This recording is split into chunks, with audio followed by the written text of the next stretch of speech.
Êxodo, capítulo 3. Passou Gênesis, Êxodo. Amém? Quem achou, diga amém. Capítulo 3 diz assim: E apacentava Moisés o rebanho de Jetro, seu sogro, sacerdote em Midian, e levou o rebanho atrás do deserto e veio ao monte de Deus, a Horebe. E apareceu-lhe o anjo do Senhor em uma chama de fogo no meio de uma sarça. E olhou, e eis que a sarça ardia no fogo, e a sarça não se consumia.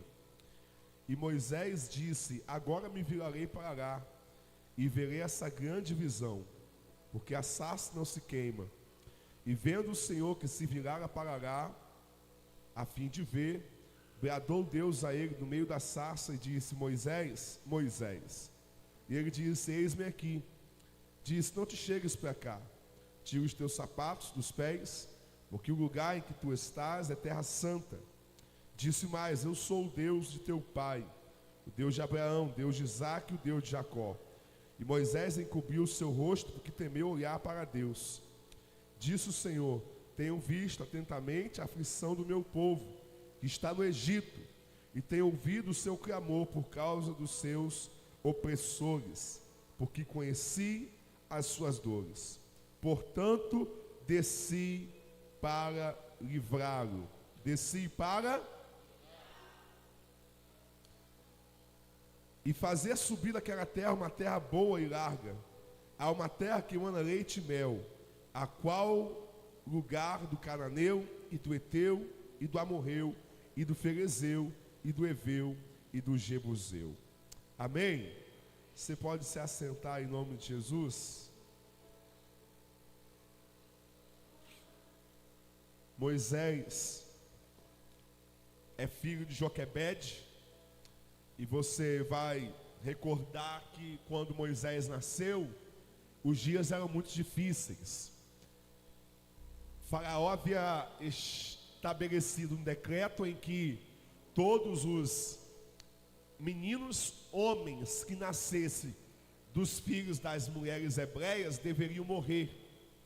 Então, as parteiras, naquela ocasião, elas, ao fazer o parto das mulheres hebreias, quando elas viam que era uma criança macho, era um menino, elas matavam as crianças no ventre. E inúmeras e milhares de crianças morreram assim. Só que Moisés caiu na mão de parteiras que se recusavam a matar. Parteiras que, ao invés de abortar uma criança no nascimento, elas deixavam viver. Elas tinham temor a Deus. Quando a gente olha Sifrá e Puá deixando o menino viver, a gente acha que aquilo dali era o retrato geral das parteiras hebreias. Não. Parteiras hebreias matavam meninos machos ao nascer, mas Moisés caiu na mão de Sifrá e Puá. Parteiras hebreias matavam os meninos machos ao nascer, mas Moisés especificamente caiu na mão de Sifrá e Puá. Olha para quem está do seu lado, fala com ele assim: o seu destino vai cair na mão das pessoas certas. O seu sonho vai cair na mão das pessoas certas. O seu projeto vai cair na mão das pessoas certas. Deus é comprometido com você. E porque Deus é comprometido com você, Ele não vai deixar aquilo que Ele te deu cair na mão de qualquer pessoa. Deus é comprometido com aquilo que Ele gerou na sua vida. Porque justamente aquilo que você está fazendo, está gerando, não vem de você mesmo, vem de Deus para você. E a maior evidência de que aquilo que você está fazendo, está gerando, não é de você mesmo, mas é algo de Deus para você, é que Deus não deixa cair na mão de qualquer pessoa. Poderia cair na mão de gente má, mas não caiu. Não é porque você é esperto, é porque Deus não deixou. Poderia o seu processo ficar na mão de qualquer pessoa, mas não caiu. Por quê? Porque Deus tem propósito, Deus protege aquilo que Ele está fazendo.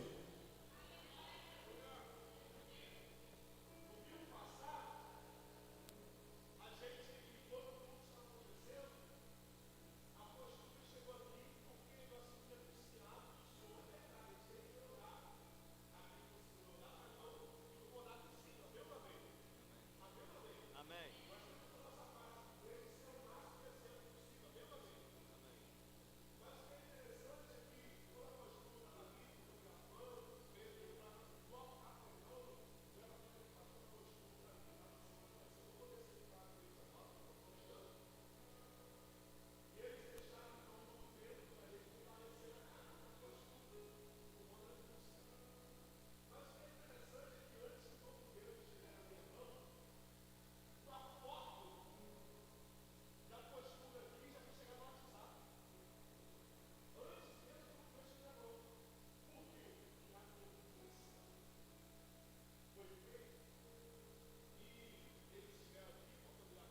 pastor, que você quer chegar?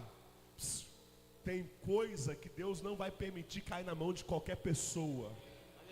Tem situações na sua vida que quando Deus tem um propósito, quando Deus está cuidando de você, quando Deus está cuidando dos seus, tem situações na sua vida que o diabo, ele tenta usar das fragilidades, das falhas, do momento para detonar você, para destruir você. Mas eu quero dizer, a nossa vida como igreja não está na mão do homem, está nas mãos de Deus, e quem nos protege é Deus, da mesma forma que a sua vida como indivíduo, está nas mãos de Deus, e quem te protege é Deus, é verdade. Faraó já mandou um decreto, mata. Faraó já mandou um decreto, destrói. Mas Sifra e Puá, elas estavam ali representando Deus.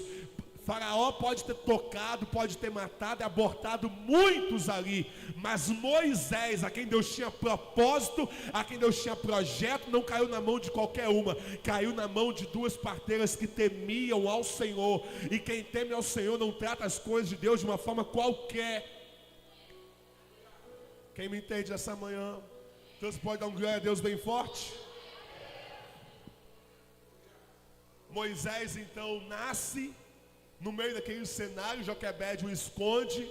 Moisés leva 40 anos ali sendo criado por Faraó. Depois daqueles 40 anos, Moisés mata um egípcio, e ele vai passar 40 anos agora fugido no deserto, cuidando das ovelhas de Jetro, seu sogro. E o que é interessante é que Moisés está cuidando das ovelhas que não são dele, é do seu sogro Jetro. Mas não é porque as ovelhas não são dele que ele vai cuidar de qualquer forma. Não é porque as ovelhas não são dele, ele é só um empregado servindo ao seu sogro, que ele vai oferecer o que ele tiver que oferecer. Que é isso, pastor? Uma coisa que eu aprendo com Moisés é que Deus chama lá na frente gente que tem compromisso anterior ao chamado de Deus. Deus não chama Moisés porque ele é alguma coisa, não, ele é uma coisa. Ele é o que? Ele é um homem zeloso, ele tem um espírito libertador, ele tem uma identidade de príncipe, ele cuida bem das ovelhas que não são dele, e é por causa disso que Deus vai chamar ele lá na frente. O que é isso? Às vezes a gente quer ser chamado para depois ser. Deus está dizendo assim: primeiro você precisa ser, depois que você for, eu vou te chamar. Primeiro a gente está falando assim: se Deus me chamar eu faço, se Deus me chamar eu sirvo, se Deus me chamar eu oro, se Deus me chamar eu danço, se Deus me chamar eu canto, se Deus me chamar eu prego, se Deus me chamar eu evangelizo. Deus está falando assim: eu não vou chamar ninguém que não seja, eu não vou chamar ninguém que não faça. Quer ser chamado? Faça que eu te chamo. Antes da gente ser chamado, a gente precisa ser. Moisés, ele não foi chamado por Deus para depois fazer. Antes dele ser chamado, ele era um libertador. Foi por isso que ele entrou naquela briga dos moços egípcios. Ele era alguém que tinha um senso de justiça. Foi por isso que ele foi chamado por Deus. Ele era alguém excelente naquilo que ele fazia. Ele cuida das ovelhas do sogro dele, mas ele cuida com esmero, com cuidado. Antes de Deus chamar, ele é fiel no que ele faz, excelente no que ele faz, comprometido com o que ele faz. Ele é engajado com causas. E é por isso que Deus vai aparecer para ele e vai chamá-lo. Porque ele brigou para defender um dos seus. Aí Deus identifica o espírito de libertador que ele tem. 80 anos depois agora, é o texto que nós lemos. Estava Moisés cuidando do rebanho de Jetro, seu sogro, quando ele está passando pelo caminho, e ele está vendo ali uma sarça, que o fogo está queimando dela, mas mesmo o fogo queimando a sarça não se consome. Mesmo o fogo queimando, a sarça não se consome. Sarça queimar no deserto não é algo comum. O sol escaldante do deserto, a sequidão, provoca incêndio. Até na Amazônia, que é muito mais úmida, tem incêndio, quanto mais em sarça no deserto. Então sarça queimando no deserto não é algo incomum. O que é incomum? É que ele vai, a sarça está queimando, ele vem, a sarça está queimando, ele percebe que aquilo não era algo comum. Então ele fala assim: isso não é comum, isso é uma visão. Me virarei para lá e verei que visão é essa. E o texto vai dizer que quando ele se vira para ver essa grande visão, porque que a sarça não se queimava, e vendo o Senhor que se virara para lá, bradou Deus a Moisés do meio da sarça, dizendo: Moisés, Moisés, ele disse: eis-me aqui. Não te chegues para cá, tira a sandália dos seus sapatos, porque o lugar em que tu estás é uma terra santa, é uma terra. Presta atenção, Moisés não tem percepção de que aquele lugar é um lugar santo. Então Deus precisa falar para suscitar nele o espírito de reverência. Deus precisa bradar para ele entender que aquilo dali não é um lugar comum, é um lugar que requer reverência. Então agora Moisés vai se aproximar da sarça, ele vai tirar as sandálias conforme Deus falou com ele, e do meio da sarça Deus vai explicar a Moisés qual é a finalidade daquela sarça e daquela visão. Deus vai falar assim: eu sou o Deus de teu pai, de Abraão, de Isaac e de Jacó. E Moisés encobriu o seu rosto, porque temeu olhar para Deus. E disse o Senhor: tenho visto atentamente a aflição do meu povo, que está no Egito, e tenho ouvido o seu clamor por causa dos seus opressores. Conheci as tuas dores, portanto desci para livrá-lo da mão dos egípcios, e para fazê-lo subir daquela terra, uma terra boa e larga, uma terra que mana leite e mel, ao lugar do cananeu e do eteu e do amorreu e dos ferezeus e do eveu e do jebuseu. Deus dá agora uma visão a Moisés. Deus explica a Moisés o propósito daquela visão. O propósito dele se revelar a Moisés daquele jeito. Qual é o propósito? Moisés, eu estou ouvindo o clamor do meu povo. Eu estou ouvindo o sofrimento de Israel, dos hebreus. Eu estou ouvindo. Eu estou vendo como que esse povo está sofrendo por causa da opressão com a qual está sendo infligida a eles. E eu desci. Só que quando Deus desce, Deus não vai descer em corpo físico. Deus desce para aparecer a Moisés, mas quem Deus vai enviar para libertar o povo é Moisés. É quem? Quem Deus vai enviar o povo é quem? Diga bem alto: é Moisés. Então, por que que Deus revela a sarça a Moisés? Qual é a finalidade daquela revelação de Deus revelar a Moisés a sarça que se queima, mas não se consome? Qual é a finalidade de Deus manifestar a glória dele a Moisés? Diga assim: a finalidade é uma missão. A finalidade é levar Moisés para um propósito maior. Ricardo, tá me filmando? Vem cá, Ricardo, rapidinho. E dá um aplauso para Ricardo essa manhã, nosso cameraman. Dá um tchau pro pessoal, Ricardo. Pastor, qual é a questão? A questão é que Moisés está passando. Fica aqui, por favor, de frente para a igreja. Aqui, ó. Isso. Aqui, ó. Fica aí na frente da câmera, para você não sair do ângulo. Moisés passa e ele olha para a sarça. Só que o interessante é que Moisés, ele não fica apaixonado pela sarça. Ele está tendo uma visão da glória, mas ele não fica apaixonado pela visão da glória. Porque qual é o nosso maior erro hoje como igreja? Eu não falo igreja central, a igreja global, com todo respeito falando isso, é que nós somos apaixonados pela glória. A gente canta sobre a glória, a gente dança para a glória, a gente faz congresso sobre a glória, A gente quer o fogo, a gente é apaixonado pelo fogo, a gente é apaixonado, prega sobre o fogo, a gente canta sobre o fogo, a gente faz livros sobre a glória, a gente faz conferência sobre a glória, e não é a glória, eu quero a glória. Meu Deus, me dá a tua glória. Meu Deus, eu quero ver a sarça, eu quero ver o fogo queimando, e o fogo não se... Eu quero a tua glória, Senhor, eu quero a tua glória. Só que Moisés, ele não ficou apaixonado pela glória, porque a gente não entende qual é o propósito da glória.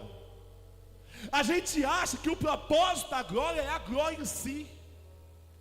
A gente acha que o propósito da glória é a gente simplesmente para fazer agora culto para a glória. Ei, eu quero a tua glória. Ei, Jesus, vamos, glória. Dá glória, gente, dá glória, bora. Oh, glória. É a sarça, é a sarça. A gente quer fazer, armar uma tenda em volta da glória, igual quando Moisés e Elias aparecem a Jesus, quando Jesus estava ali no Monte da Transfiguração. Pedro fala assim: Senhor, quer que a gente faça aqui 3 cabanas, uma para o Senhor, uma para Moisés e outra para Elias, para a gente ficar aqui? A gente quer armar tenda em volta da glória. Irmãos, Moisés viu a sarça e ele foi embora, cumpriu o propósito. Mas se fosse a gente ia pegar aquela sarça, ia fazer um cerco em volta da sarça. Não, ninguém toca na sarça, ninguém chega perto dessa sarça. Essa sarça é Deus, meu Deus. E a gente quer simplesmente ficar vivendo de encontro em encontro com a glória, com a sarça. Só que Moisés entendeu que o propósito da manifestação da glória na sarça não é Moisés acampar diante da sarça e se assentar: meu Deus, nunca mais eu saio daqui. Esse é o lugar onde a glória está presente, nunca mais eu saio daqui. Não. Deus fala assim: Moisés, eu desci porque o meu povo, ele está oprimido lá fora. Ele está oprimido lá por Faraó. Meu povo está gemendo. Eu ouvi a aflição do meu povo e desci. E eu quero que você volte para o Egito agora, Moisés. Para quê? Para libertar esse povo. Mas, Senhor, que sinal o Senhor vai me dar? Moisés, pega esse cajado nas suas mãos, lança no chão. Moisés lança o cajado vira uma serpente. Pega o cajado, Moisés. Moisés pega o cajado, a serpente vira cajado novamente. Moisés mete a mão no seu peito, está leproso, mete de novo, está sarado. Moisés, estou enviando você. Você não é alguém que você vai sozinho. Estou indo contigo, Moisés. E Senhor, quando eu estiver diante de Faraó me perguntar quem foi que me enviou, o que eu vou dizer? Diga a Faraó que eu te enviou. Então agora Moisés desce, e agora ele vai ao encontro da sua missão. Pastor, o que é isso? Pergunto: o que é isso, pastor? Você precisa entender que o propósito da glória de Deus não é a gente cantar sobre a glória, dançar sobre a glória, gravar CD sobre a glória, escrever livros sobre a glória, fazer rios sobre a glória, ficar famoso sobre a glória. Não, o propósito da manifestação da glória é para que a gente, uma vez encontrando-se com ela, a gente desça onde tem pessoas oprimidas, humilhadas, afligidas, e cumpra um propósito de libertação na vida de pessoas. O propósito da glória não é que a gente se apaixone por ela. A gente tem que se apaixonar pelo Deus da glória. O propósito da glória não é que a gente fique olhando para a glória extasiado. Ah, é a tua glória, a tua glória, a tua glória. Deus está falando assim: não, eu já revelei a minha glória, mas a revelação da minha glória é para te impulsionar para uma missão. O propósito da glória, Moisés, não é para que você abrace a sarça, tire a foto da sarça, é para você descer, porque tem alguém precisando de você lá embaixo. Tem alguém precisando de você lá embaixo. Eu quero dizer, tem gente precisando de você atrás dessa porta. Tem alguém precisando de você na rua da sua casa. Tem alguém precisando de você no ambiente que você trabalha, no ambiente que você estuda. Tem alguém precisando de você, daquilo que você carrega, daquilo que você sonha, daquilo que você tem, do seu tempo, do seu recurso. Tem alguém esperando por você. O propósito da revelação de Deus em sua vida é encaminhar para uma missão. O propósito do derramamento do Espírito Santo é para que eu e você sejamos uma testemunha de Jesus. Só que a gente ainda não entendeu isso. A gente é uma igreja satisfeita com a glória. A gente é uma igreja satisfeita de vir no culto, sentir a presença de Deus e receber um toque do Espírito Santo. Só que Deus não unge ninguém que não tenha propósito. Deus não dá glória, não dá visão a quem não tem uma missão. Deus não unge pessoas que não carregam uma missão para si. Quem me entende essa manhã? Então a questão é se você está buscando ser cheio de Deus. A pergunta é: para que você quer ser cheio de Deus? Porque Davi recebeu unção para governar, Gideão recebeu uma unção para guerrear, Jesus recebeu uma unção para libertar os oprimidos desculpa. Porque o Senhor Deus me ungiu, ele disse. O Espírito do Senhor Deus está sobre mim, porque Ele me ungiu para pregar as boas novas. E a pergunta é: você quer uma unção para quê? Você quer a presença de Deus para quê? Você quer a presença de Deus somente para consolar você? Você quer a presença de Deus somente para motivar você para mais uma semana? Você quer a presença de Deus somente para você chegar na igreja e sentir uma coisinha gostosa, um arrepio? Ai, as palavras do pastor Douglas consolam a gente se sente tão consolado. Não, tudo bem. Faz parte do propósito. Mas existe um propósito maior. Porque você pode viver de consolação ou consolação, domingo após domingo. Mas você pode viver de missão a missão, de segunda até sexta. A presença de Deus, ela tem um propósito. Quando você sair hoje desse culto, essa manhã, você precisa entender que há pessoas que estão sofrendo, precisando de um libertador. E você é o libertador da vida delas. Não, pastor, mas quem liberta é Deus. Sim, Deus sempre usa alguém que está disponível nas mãos dele. Para libertar Israel, ele usou Moisés. Para chacoalhar a Babilônia, ele usou Daniel. Para converter o povo nos dias de Elias, ele usou Elias, que confrontou os profetas de Baal. Nos dias de Jesus, ele usou João Batista, ele usou Jesus. O que é isso? No meio de um povo necessitado, Deus sempre desce, mas Ele não desce em espírito, Ele sempre desce usando alguém. Ele sempre desce usando os disponíveis. Olha para quem está do seu lado, pergunta ele assim: até quando nós vamos ser um povo somente buscando a glória, mas que não se encarrega de interagir com a necessidade do povo? Eu vou dizer o tipo de igreja que eu disse que eu nunca queria ser. Eu era pastor jovem, e eu sempre olhei muitas realidades de igreja, e eu usava, e às vezes eu vi igrejas que a rotina da igreja era assim: culto domingo, escola bíblica domingo de manhã, culto domingo de manhã, organizações 6 horas da tarde, culto domingo à noite, terça-feira ensaio da dança, segunda-feira ensaio do coral, terça-feira ensaio da dança, quarta culto, quinta-feira ensaio disso, sexta-feira ensaio daquilo, e no sábado tem uma festa. É o tipo de igreja que eu falei assim: Deus me livre, eu não quero ser essa igreja nunca. Como assim, pastor? Alguma coisa errada? Não, é uma coisa extremamente errada quando a igreja, ela vive uma agenda em torno dela mesma. Eu ensaio na dança para me apresentar no domingo. Eu ensaio na quinta no louvor para me apresentar no domingo de manhã, no domingo à noite. E aí a gente reúne o coral para ensaiar, vai ter uma apresentação especial. E tem também o outro movimento aí que acontece ali, são os irmãos que estão se reunindo. Por quê? Porque vai ter um culto especial. E a igreja vai vivendo de culto em culto, de culto em culto, de culto em culto, de estudo em estudo, estudo em estudo, estudo em estudo, de cursinho em cursinho, de cursinho em cursinho, de cursinho em cursinho.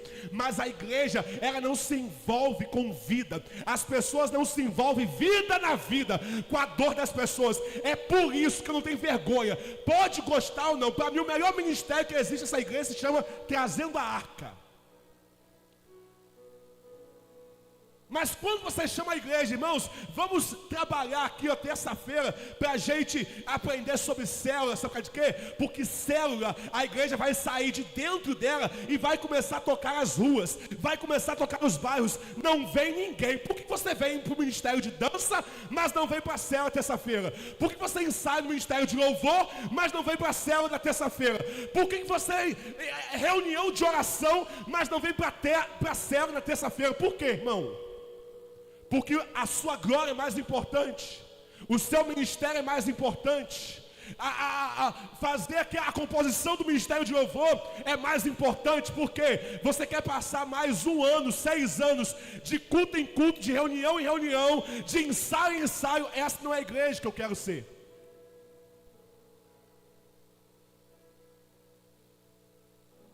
E se você não quiser ser essa igreja, irmão, eu sinto te dizer, você está no lugar errado.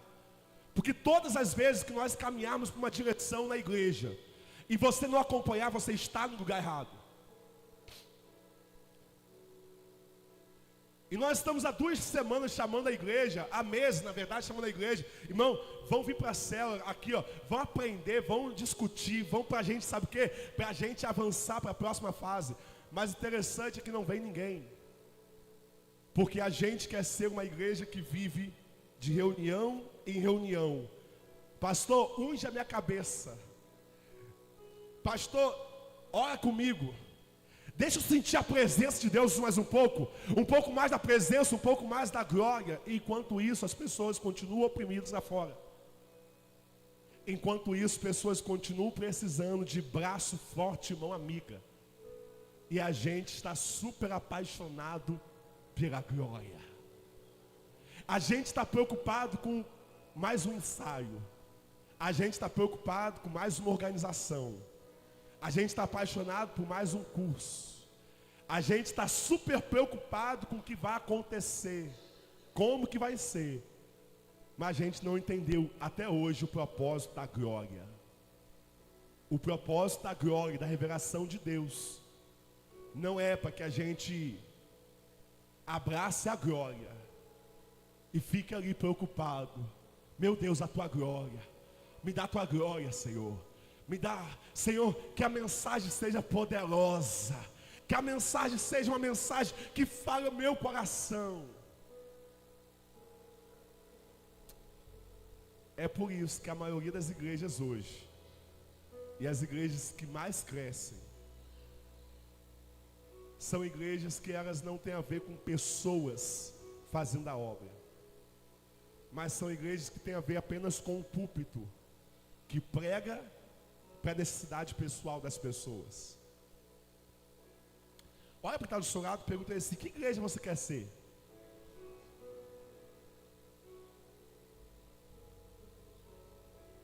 Pergunta de novo para o que está do seu lado assim: que igreja você quer ser? Você quer ser a igreja que vai passar mais 6 anos de ensaio em ensaio? De reunião em reunião? De pregação em pregação?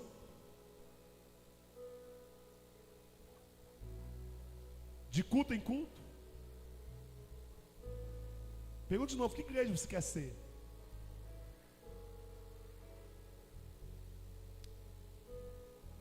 Pastor, não está bom? Não está bom, irmão. Está ótimo. Para a gente se acomodar nesse lugar, está ótimo. Mas você precisa entender que Deus tem um pouco mais para você. Você precisa sair da fila dos bastidores, sair da fila daqueles que simplesmente já encontraram um lugar para servir e falar assim: Senhor, eu amo o que eu faço, porque eu sei que você que canta, você que dança, você que ora, todos nós estamos aqui porque nós amamos o que nós fazemos. E esse é o nosso grande inimigo, o amor que sentimos por aquilo que a gente faz, porque a gente ama tanto aquilo que a gente faz que é prazeroso. A gente ama tanto aquilo que a gente faz que nós estamos no lugar de conforto. A gente está no lugar de prazer. Mas eu vou dizer uma coisa a você: existem coisas que mesmo sendo desafiador, a gente precisa fazer. Existem coisas que mesmo tirando a gente do conforto, a gente precisa fazer. Pergunte por quê, pastor? Porque o propósito da glória não é a glória. O propósito da glória é a missão.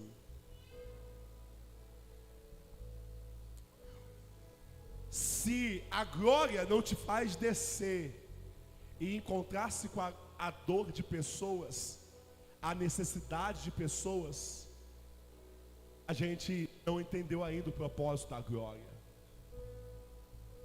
Pastor, tem alguma coisa errada? Não, irmão, eu estou falando que tem errado.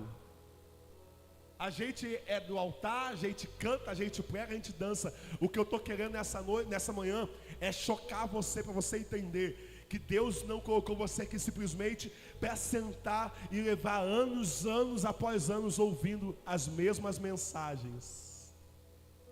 Não sei se você já fez parte de uma igreja assim. Eu já fiz. Eu já fiz parte de igreja que a gente ia domingo após domingo. Meu avô ouvia as lições, eu ouvia as mesmas lições, a gente passa ano após ano, ouvindo as mesmas coisas, sem entender que o nosso chamado é ser igreja. Diga, igreja. Todo mundo diga, igreja. Pergunta quem está do seu lado assim: o que significa igreja? Não, pergunta aí assim: o que significa igreja? Diga, eclésia. O que significa eclésia? Chamados para fora. Diga, igreja significa chamados para fora.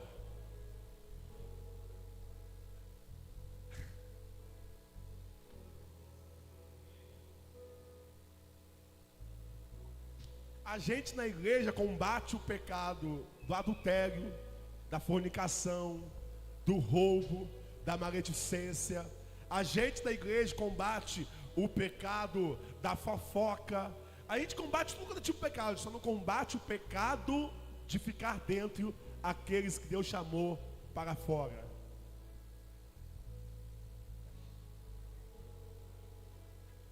Porque ficar dentro, quem Deus chamou para fora também é pecado.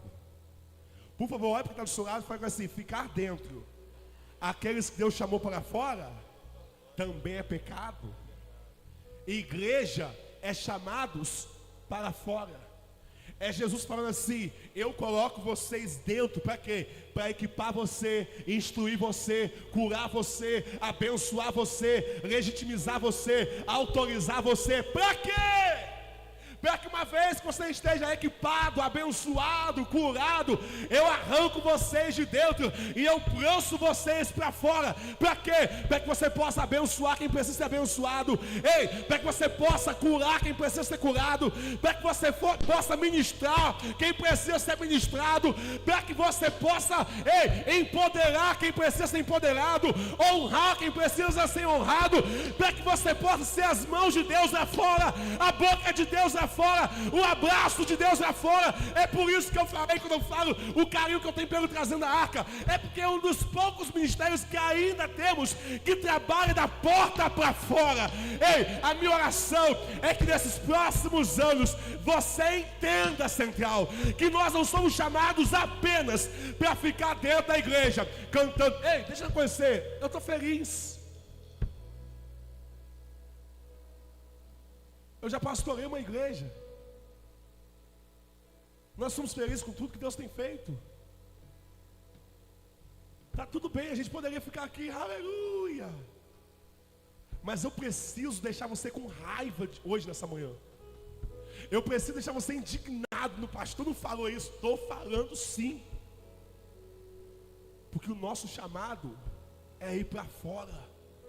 O nosso chamado é deixar de ser um pouco egoísta e entender que Jesus não morreu, sinto te falar. Mas Jesus não morreu para que pastor Douglas tivesse uma igreja e um salário. Jesus não morreu para que pastor Douglas tivesse um ministério. Não, agora eu tenho um ministério. Jesus não morreu para a gente ter um ministério de louvor. Não foi por isso que ele morreu. Quando ele morria na cruz, Moisésinho, por mais que tudo que a gente faz é para a glória dele, quando ele morria na cruz, ele não pensava assim: vai, Moisés, é para vocês terem um ministério de louvor. É para isso que eu estou fazendo. Não foi, ele não morreu assim, não, eu estou morrendo aqui para que Sara possa dançar. Dança, Sara.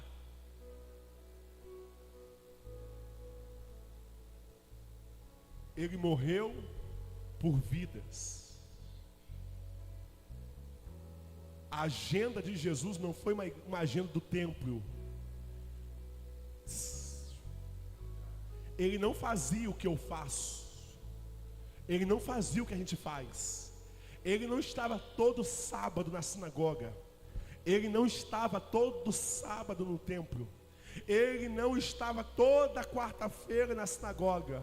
Vamos lá, gente, eu vou lá ensinar vocês. Não, a agenda de Jesus revela a verdadeira natureza e identidade da igreja. Ele estava nas ruas, ele estava nas vielas, ele estava nos becos, ele estava nas favelas, ele estava onde as pessoas estavam. É por isso que nós precisamos nessa manhã nos arrepender do pecado de não sair para fora aqueles que foram chamados para fora. Ele não estava onde nós estamos. Talvez nessa manhã ele estaria em algum rodeio por aí. Ele estaria em algum bar, bebendo, pastor? Lógico que não, estou falando de Jesus. Ele estaria conversando com alguém, conhecendo a história dele e revelando o que aquela pessoa realmente precisava. Foi por isso que ele encontra com Zaqueu na rua, e Zaqueu leva ele para dentro de casa. Ele encontra com a mulher samaritana no poço. Ele encontra com aquele moço no tanque de Betesda, quando ele entrava num dia de festa. Era festa, ele estava ali indo para a festa, quando ele se lembrou que tinha alguém ali há 38 anos. Você percebe, dos mais de 38 milagres que Jesus fazia, aproximadamente 38, se não me engano, milagres que Jesus fez, pouquíssimos ele estava no templo. Os outros estavam no caminho de Jericó, estavam em Betânia, estava em Betsaida, estava em Corazim. E o lugar onde ele menos fez milagre, ou quase nenhum, foi em Nazaré, na sua própria cidade, porque as pessoas ali o conheciam e não honravam como ele realmente era. Mas a agenda de Jesus, diga comigo para a gente terminar, a agenda de Jesus não era a agenda do templo, era a agenda das ruas e das casas. O lugar onde a gente se recusa a se reunir, nas ruas e nas casas. O lugar que a gente se reúne e cumprir a missão, nas ruas e nas casas. Pergunte por quê, pastor? Porque a gente ama demais a glória, a gente ama demais a sarça, a gente ama demais o templo, a gente ama demais esse ambiente confortável, e a gente se recusa a ser missionários fora desse lugar. Mas o chamado da igreja é eclésia. Diga, o chamado da igreja é para fora. Pergunta quem está do seu lado assim: até quando?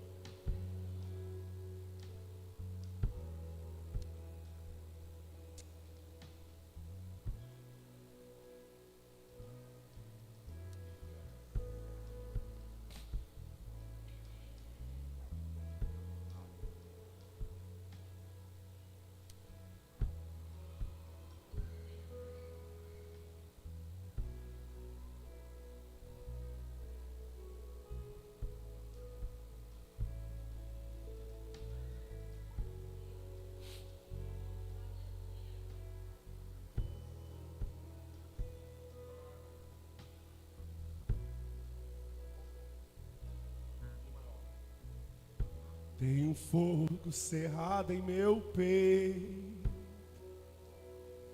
que não me dá descanso. Eu não tenho descanso. Eu tenho um fogo cerrado em meu peito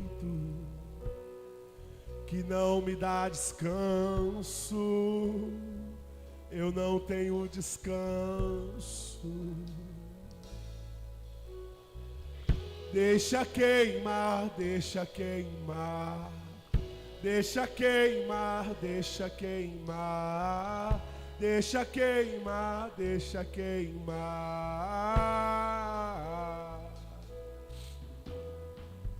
Deixa queimar, deixa queimar. Deixa queimar, deixa queimar.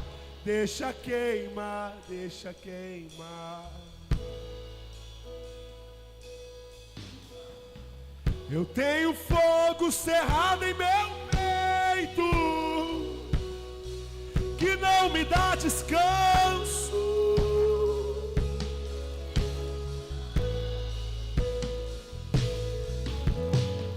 Eu tenho fogo cerrado em meu peito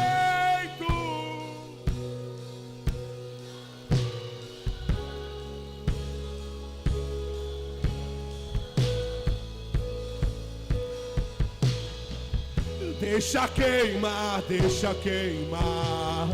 Deixa queimar, deixa queimar. Deixa queimar, deixa queimar.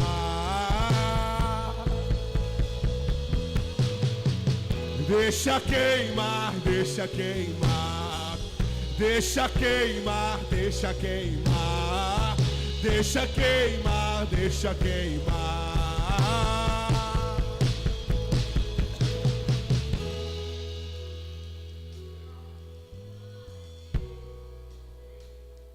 Esses dias apareceu para mim no Instagram um rios desse que aparece, e aquele rios me chocou.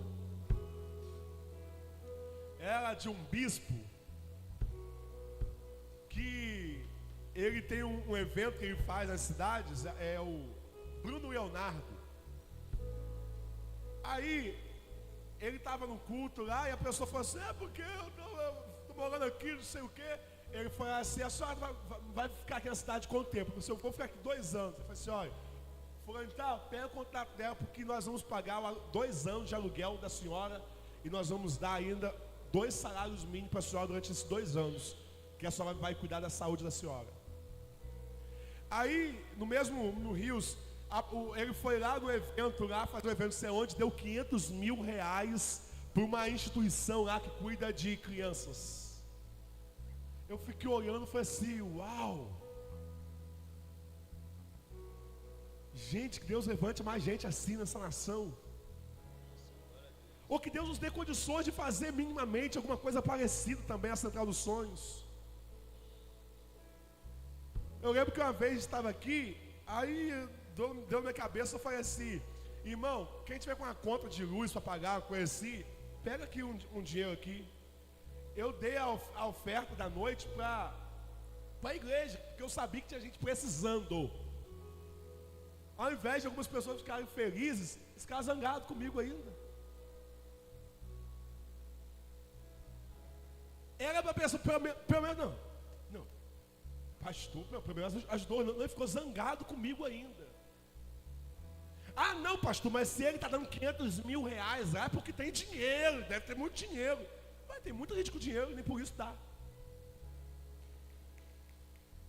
Quem me entende?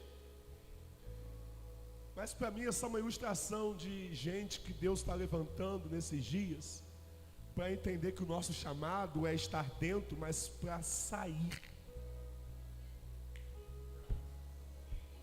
Pastor, essa mensagem hoje não foi nem um pouco doce, como o pastor costuma pregar. Não, irmão, eu vim aqui para provocar raiva em você hoje. E eu estou determinado que você saia daqui com raiva de mim hoje. Eu quero que você... Pastor, não podia ter falado isso. É isso que eu quero. Mas que você entenda a missão. Porque está tudo bem.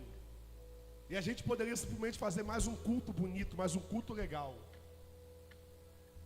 Mas eu tenho uma perturbação na minha alma. E é quando eu olho para mim, eu falo assim, eu me identifico com o profeta Jeremias. Porque quando Jeremias pregava aquilo que as pessoas não queriam ouvir, ele foi tão maltratado, foi lançado em cisterna, ele apanhou. E ele falou assim, Deus, o Senhor me enganou, enganado eu fiquei. Eu não vou mais abrir a minha boca, porque eu abro minha boca e eu só recolho paulada sobre mim. Eu não vou mais falar nada, eu não vou mais. Deixa eu fazer um confessionário a você. Tem hora que eu penso fazer a mesma coisa, Senhor, eu não abro mais minha boca. Eu não abro mais minha boca com louvor, não abro mais minha boca com ninguém. Tá bom, do jeito que tá bom. Pra quê? Eu ficar, embora, e eu só levo paulada, eu sei o que é isso. Eu sei o que é isso. De ter que ouvir, não, pastor, porque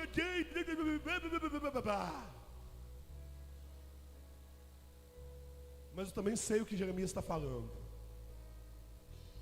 Porque Jeremias diz, olha, quando eu tentei me calar, a palavra do Senhor veio como um fogo queimando em meu coração.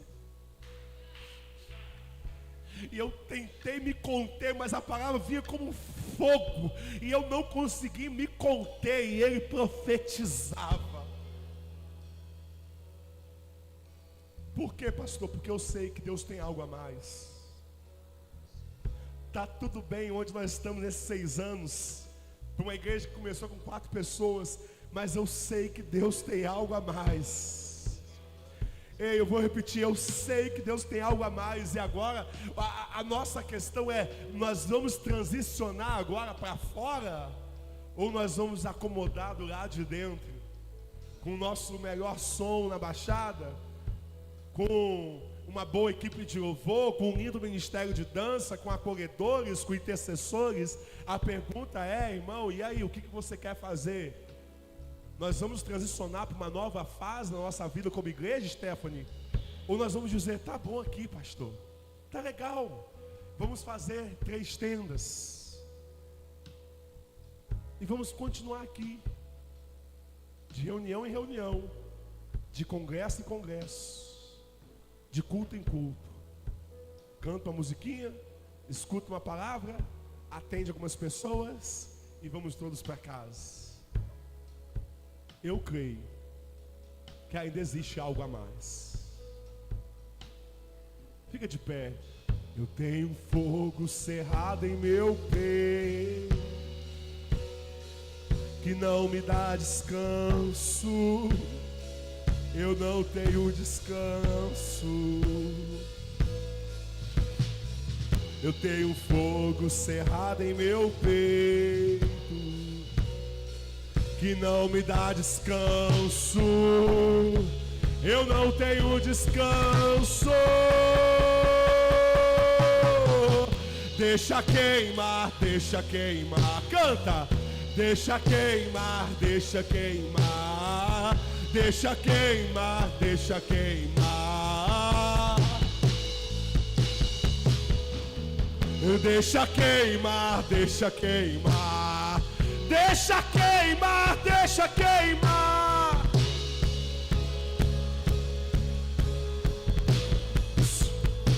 Fala com você aqui. Pessoas já entraram e saíram desse ministério de louvor. Por quê? É porque eu não gosto, é porque o jeito que faz, que acontece. Não é gente que está aqui não, é gente que já saiu, mas já entrou e saiu. Irmão, quantas vezes o ministério de louvor então é uma bênção? ministério de dança. Irmão, eu já vi pessoas em todos os lugares da nossa igreja indignado com alguma coisa, mas eu nunca vi alguém chegar zangado comigo. Pastor, o senhor não está vendo, pastor? O quê? A igreja não está batizando, pastor. A gente não está ganhando alma, pastor. Eu nunca vi uma pessoa indignada porque a igreja não está ganhando alma. Meu sonho, alguém chegar aqui, pastor, por favor, pastor, a gente tem que fazer uma revolução, jejuar, porque, pastor, as almas estão indo para o inferno, pastor. As almas estão indo para o inferno. Pastor, vamos fazer alguma coisa, por favor, pastor. Não. A briga é, pastor,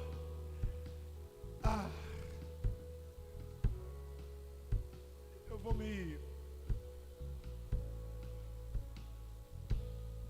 dar o direito ao silêncio.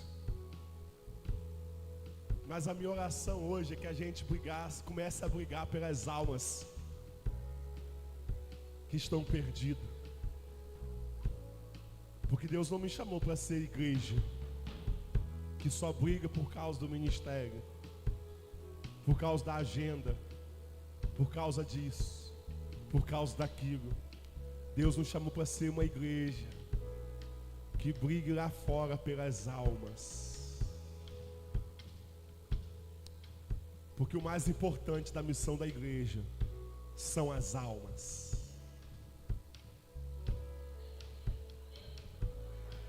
Igual se a gente estava conversando, Guilherme, Fábio, a gente estava um pouco falando sobre culto. Coisas que às vezes tem que melhorar, às vezes no ambiente da juventude. Eu falei assim, fica calmo, relaxa, né, filho? Porque o que importa são as almas. Quem estava no culto jovem, eu não estava, mas você vê uma juventude linda, tanta gente, porque as almas estão sendo alcançadas. Aí tanto faz como é que é o louvor, tanto faz como é que é o cenário, porque o mais importante são as almas, irmão. O mais importante são as almas. Se a gente brigasse pelas almas, como a gente briga por causa de bobagem. Se eu fosse você, vinha no culto hoje à noite também.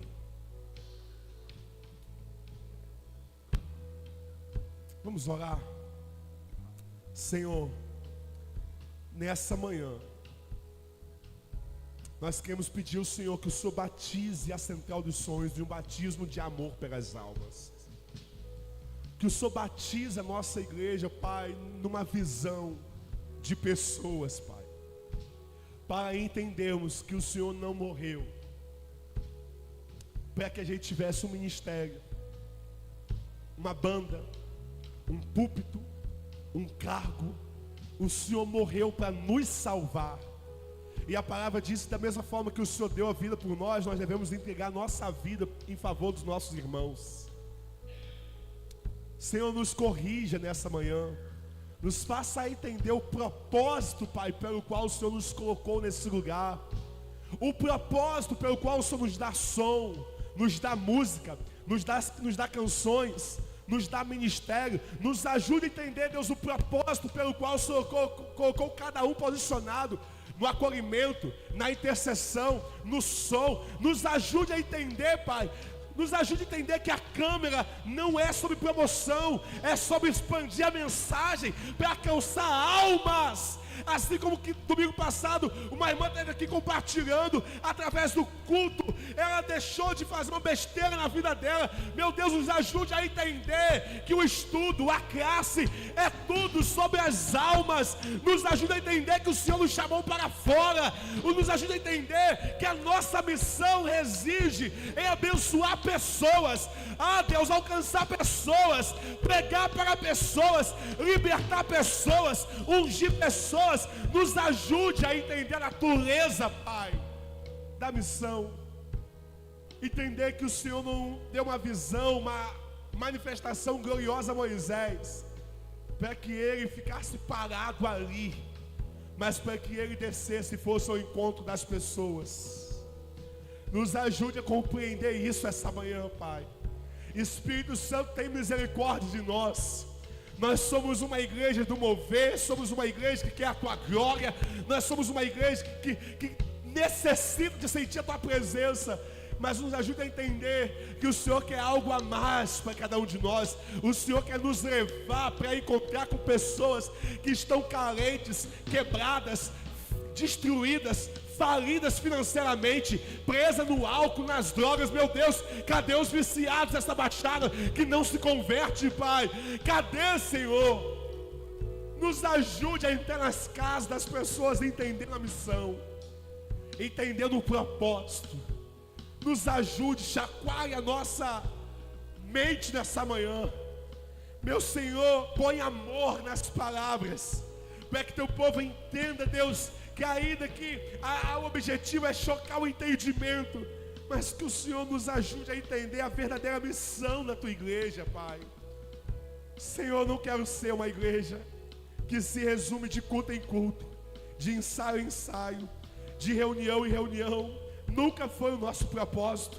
Então o Senhor nos ajude teu povo a entender que o Senhor morreu para que nós pudéssemos dar a nossa vida por pessoas, alcançando pessoas, em nome de Jesus. Quem entende isso essa manhã? Amém. Dê um forte aplauso a Jesus. Então vamos cantar isso em nome de Jesus. Vai para sol, quer melhorar o tom? Sol. Levanta as suas mãos. Levanta as suas mãos, vamos cantar isso.